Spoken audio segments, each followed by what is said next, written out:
Hi guys, welcome my YouTube channel classical blogger. देखिए, हम आ चुके हैं एक नए ब्लॉग के साथ। आज करवा चौथ का दिन है। इसका हेलो फ्रेंड। मेरा नाम है राधा और मेरा पूरा नाम है करवा चौथ व्रत कथा। यह व्रत अति प्राचीन है। इसका प्रचलन महाभारत से पूर्व का भी है। यह व्रत सौभाग्यवती महिलाओं के लिए उत्तम माना गया है। सामान्य मान्यता के अनुसार सुहागिनें इस व्रत को अपने सुहाग यानी पति की दीर्घायु के लिए रखती हैं। कहा जाता है कि इसे पांडवों की पत्नी द्रौपदी ने भी किया था। समय: यह व्रत कार्तिक कृष्ण पक्ष को दंद्रोदय चतुर्थी में किया जाता है। व्रत की विधि: कार्तिक मास के कृष्ण की चतुर्थी को करवा चौथ कहते हैं। स्त्रियां इस व्रत को पति के दीर्घाजीवी होने के लिए करती हैं। इस दिन सुहागिन स्त्रियां चावल पीसकर दीवार पर करवा चौथ बनाती हैं, जिसे वर कहते हैं।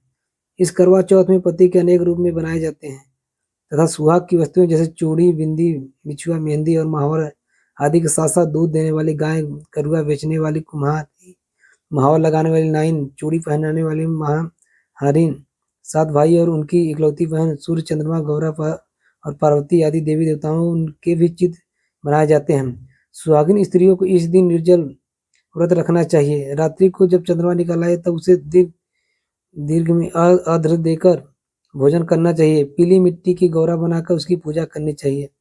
यदि दीवार पर करवा चौथ बनाने में कोई असुविधा हो तो करवा बाजार से भी लाकर दीवार पर चिपकाया जा सकता है। करवा चौथ व्रत कथा। एक साहूकार था जिसके 7 बेटे थे और एक बेटी थी। सातों भाई और बहन एक साथ बैठकर भोजन किया करते थे। एक दिन कार्तिक की चौथ का व्रत आया तो भाई बोला कि बहन आओ भोजन करें। बहन बोली कि आज करवा चौथ का व्रत है, चांद उगने पर ही खाऊंगी। तब भाइयों ने सोचा कि चांद उगने तक बहन भूखी रहेगी, तो एक भाई ने दिया जलाया, दूसरे भाई ने छन्नी लेकर उसे ढका और नकली चांद दिखाकर बहन से कहने लगे कि चल चांद उग आया, अर्घ दे ले। बहन अपनी भाभीियों से कहने लगी कि चलो अर्घ दे दो। भाभियां बोली तुम्हारा चांद उगा होगा, हमारा चांद तो रात को उगेगा।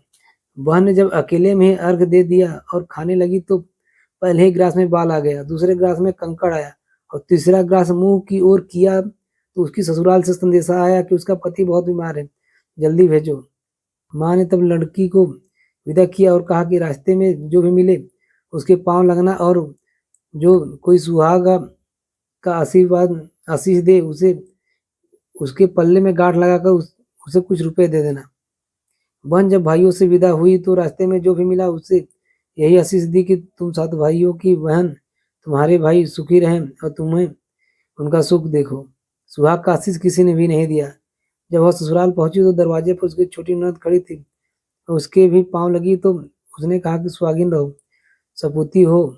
तो उसने यह सुनकर पल्ले में गांठ बांधी और ननद को सोने का सिक्का दिया। तब वह भीतर गई तो सास ने कहा कि पति धरती पर पड़ा है तो उसके पास जाकर वह उसकी सेवा करने के लिए बैठ गई। बाद में सास ने दासी के हाथों बची खुची रोटी भेज दी। इस प्रकार से समय बीतते बीतते मृगशीर मार्गशीर्ष की चौथ आई तो चौथ माता बोली करवा ले भाइयों की प्यारी करवा ले। लेकिन जब उसे चौथ माता नहीं दिखाई दी तो वह बोली, हे माता, आपने मुझे उजाड़ा तो आप ही मेरा उद्धार करोगी, आपको मेरा सुहाग देना ही पड़ेगा। तब उस चौथ माता ने बताया कि पौष की चौथी आएगी, वह मेरे से बड़ी है, उसे ही सब कहना है, वही तुम्हारा सुहाग वापस करेगी। पौष की चौथ आई, आकर चली गई। माघ की चौथ चली गई, फाल्गुन की चली गई, चैत्र, वैशाख, ज्येष्ठ, आषाढ़, सावन, भादो की सभी की चौथ चली गई। यही कहकर चली गई कि आने वाली को कहना। असौज की चौथ आई तो उसने भी बताया कि तुम पर कार्तिक की चौथ नाराज है, उसी ने तुम्हारा सुहाग लिया है, वही वापस कर सकती है। वही आएगी तो पांव पकड़कर विनती करना, यह बताकर वह भी चली गई। जब कार्तिक की चौथ आई तो वह गुस्से में बोली, भाइयों की प्यारी करवा ले, दिन में चांद उगाने वाली करवा ले, व्रत खंडन करने वाली करवा ले, भूखी करवा ले। यह सुनकर वह चौथ माता को देखकर उसके पांव पकड़कर गिड़गिड़ाने लगी, हे माता, मेरा सुहाग तुम्हारे हाथों में है, आप ही मुझे सुहागिन करें। तो माता बोली, पापिन हत्यारिन, मेरे पांव पकड़कर क्यों बैठ गई? तब वह बोली कि जो मुझसे भूल हुई है उसे क्षमा कर दो, अब भूल नहीं करूंगी। तो चौथ माता ने प्रसन्न होकर आंखों में काजल, नाखून में से मेहंदी और टीके में से रोली लेकर छोटी अंगुली से उसके आदमी पर छींटा दिया तो वो उठकर बैठ गया और बोला कि आज मैं बहुत सोया। वह बोली, क्या सोए, मुझे तो 12 महीने हो गए, अब जाकर चौथ माता ने मेरा सुहाग लौटाया। तब उसने कहा कि जल्दी से माता का पूजन करो। तब चौथ की कहानी सुनी, करवा का पूजन किया तो प्रसाद खाकर दोनों पति पत्नी चौपड़ खेलने बैठ गए। नीचे से दासी आई, उसने उन दोनों को चौपड़ पासे में खेलते देखा तो उसके सासू जी को जाकर बताया। तब से सारे गांव में यह प्रसिद्ध हो गई कि सब स्त्रियां चौथ का व्रत करें तो सुहाग अटल रहेगा। जिस तरह से साहूकार की बेटी का सुहाग दिया, उसी तरह से चौथे माता सबको सुहागिन रखे। यही करवा चौथ के उपवास की सनातन महिमा है।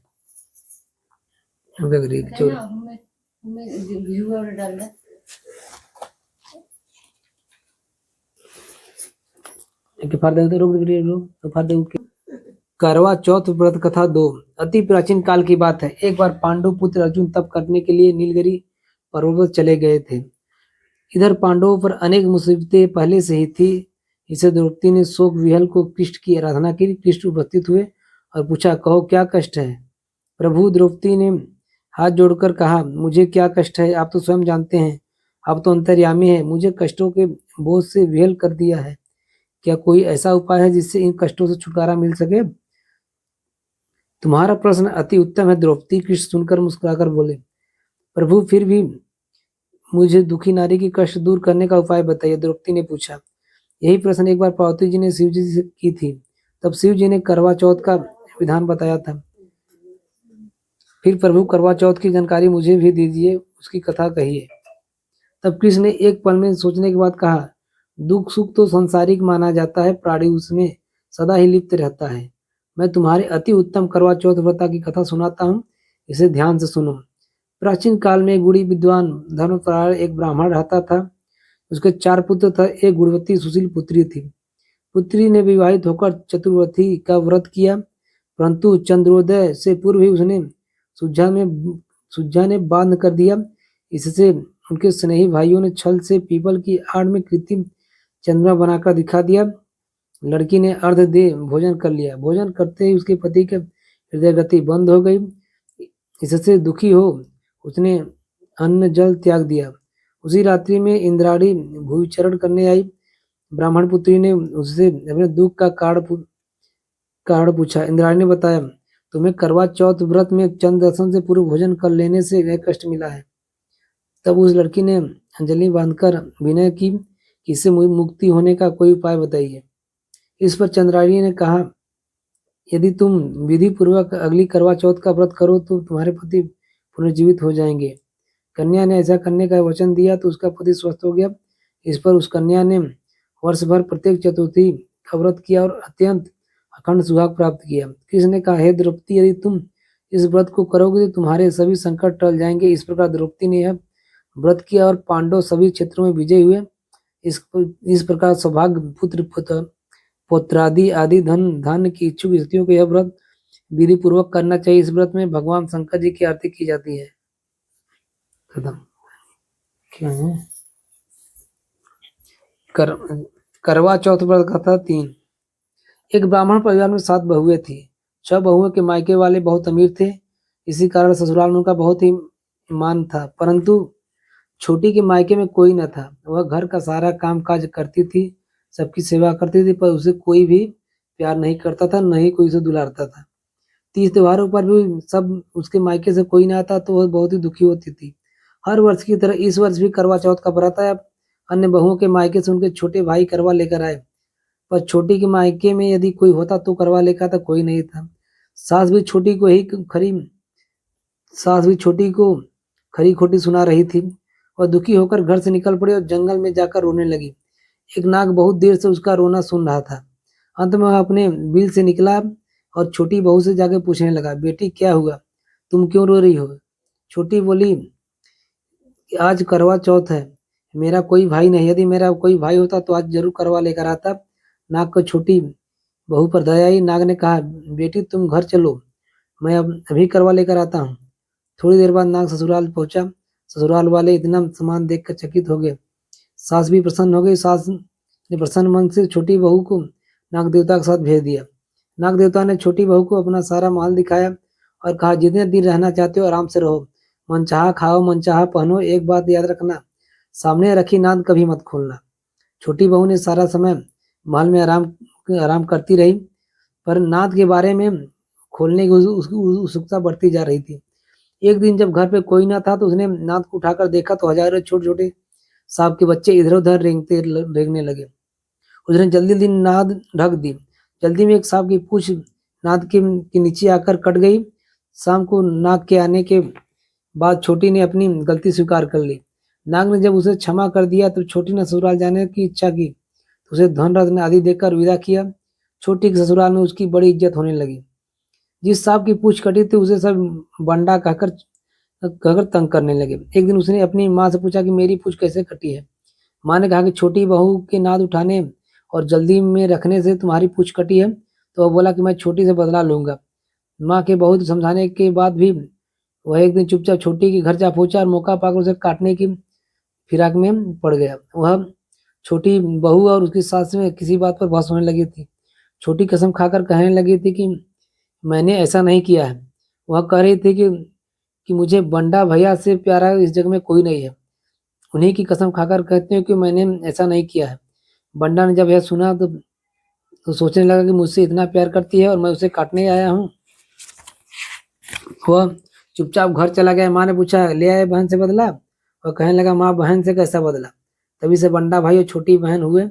भाई प्रतिवर्ष चौथ के दिन करवा लेकर जाता है और बहन बड़े प्यार से करवा चौथ का व्रत करती है। करवा चौथ व्रत कथा 4।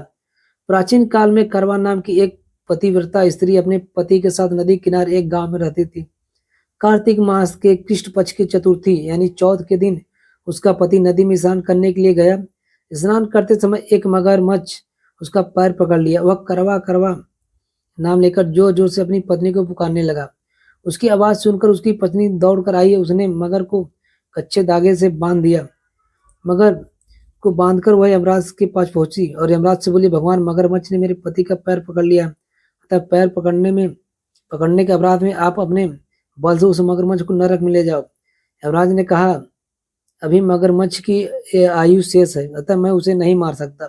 इस पर करवा ने कहा, यदि आप ऐसा नहीं करोगे तो मैं आपको श्राप देकर नष्ट कर दूंगी। यह सुनकर यमराज डर गए और उस पतिव्रता स्त्री करवा के साथ जाकर मगरमच्छ को उन्होंने यमपुरी भेज दिया और करवा के पति को दीर्घायु प्रदान की।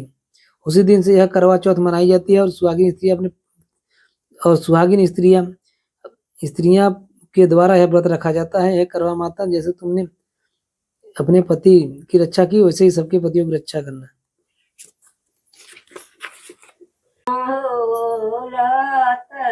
धुआं न होए कैसे देवता सब बसले हो गगड़े सजिया भूमिया हो रात धुआं न होए कैसे जल देवता सब बसले हो आंगनवा भूमिया हो लात धुआं न होए कैसे जल देवता। देखिए अभी पूजा कंप्लीट हो चुकी है करवा चौथ का। देखिए वो दीपक ला रही है, चांद को जिसे अर्घ दिया जाता है। अब देख पाएंगे क्या क्या दिखाते हैं। देखिए इसमें हवन हुआ था, ये सब श्रृंगार का सामान है। इसमें इधर फूल पड़ा हुआ है। यहाँ देखिए जो आरती का थाली है, आरती की थाली, यहाँ पे अगरबत्ती जल रहा है। देखिए जो यहाँ पे खाना बना हुआ है उसका दृश्य देख पाएंगे आप। शंकर जी की प्रतिमा है, यहाँ पर करवा माता का फोटो लगा हुआ है, लड्डू है, पान, ये सब देखिए चढ़ा हुआ है। बगल में करवा है।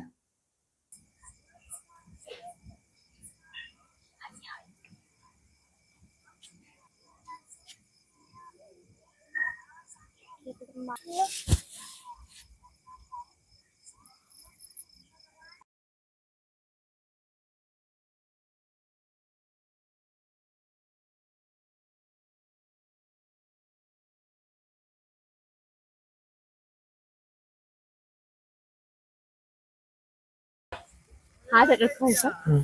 चलो दाहिना हाथ रखें।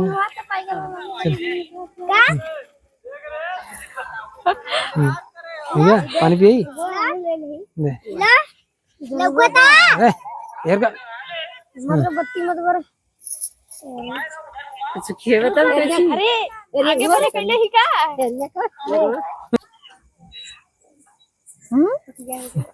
छुट्टा पनिया पिया और चलो जा। ठीक है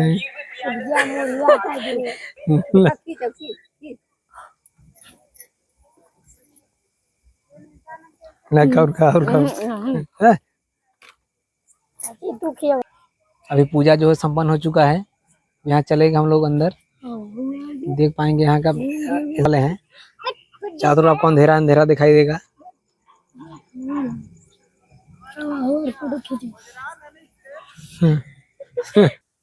देखिए करवा चौथ का जो व्रत था अभी पानी पिला कर इसका हमने व्रत तोड़ा है।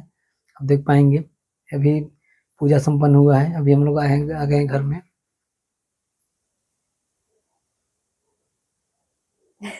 भूख लगी है मतलब उतना नहीं। Hi guys welcome my YouTube channel classical blogger. देखिए हम आ चुके हैं एक नए ब्लॉग के साथ। आज करवा चौथ का दिन है। इस कारण देखिए अभी करवा चौथ का पूजा संपन्न हुआ है और हमने अपने हाथों से अपनी पत्नी को पानी पिलाकर का व्रत तोड़ा। अभी हम लोग खाना खाएंगे देख पाएंगे और हमने जोड़ी कैसे हुआ कमेंट में जरूर बताएं। हेलो फ्रेंड, मेरा नाम है राधा और मेरा पूरा नाम है राधिका। और गाइस मैं आज करवा चौथ है और मैं व्रत हूँ और मतलब मेरा व्रत टूट चुका है इनके हाथों से पानी पी करके। और हमने करवा चौथ का व्रत पूरी निष्ठा से की है इनके लिए। तो आप लोग भी हमारे लिए आशीर्वाद दीजिएगा।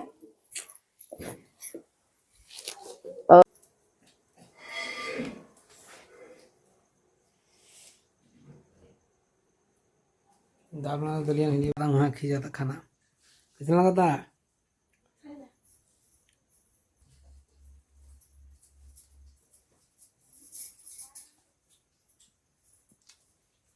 और खाना भी बहुत टेस्टी बना है। अब खाने में बना है तो मिलेंगे अब कल अपने अगले ब्लॉग के साथ। तब तक के लिए नमस्कार प्रणाम। हर हर महादेव।